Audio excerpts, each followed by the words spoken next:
Pintarlah di dalam Allah. Inilah sampan bersama saya, Pater Domikevi, SVD. Bapak, Ibu, saudara-saudariku yang terkasih, sampan kembali menyapa Anda hari ini dengan renungan dan juga video-video inspiratif. Semoga sehat selalu dan diberkati Tuhan. Saudara-saudari terkasih, kita bisa mengakses banyak hal saat ini melalui perkembangan teknologi yang makin pesat. Berita tinggal kita baca di dalam Android kita masing-masing. Begitu banyak buku pengetahuan di mana kita bisa mengakses pengetahuan. Kita perlu sadar, semua hal banyak yang kita dapatkan di dunia ini mungkin tidak perlu kita sombongkan sebagai tanda bahwa kita pintar. Jika itu masih sebatas hafalan dari Google atau dari buku-buku yang kita baca. Kepintaran yang sesungguhnya adalah kepintaran membawa hidup, menata hidup kita, baik di hadapan Tuhan maupun di hadapan sesama manusia. Kepintaran yang demikian saya sebut kepintaran di dalam Allah. Saudara-saudariku terkasih, saya meramu judul renungan hari ini dengan judul Pintarlah di dalam Allah.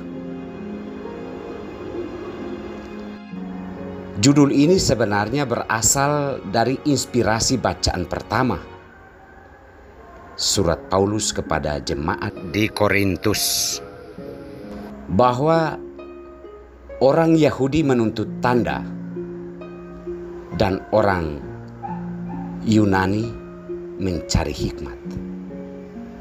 Tetapi toh kepada mereka tidak akan mendapatkan tanda yang sesungguhnya dan juga hikmat yang sebenarnya. Karena mereka menganggap diri hebat, maka Tuhan Allah perlu membuktikan diri kepada mereka, terutama orang Yahudi, supaya meyakinkan mereka bahwa Allah itu benar-benar ada dan berkarya di dalam hidup mereka.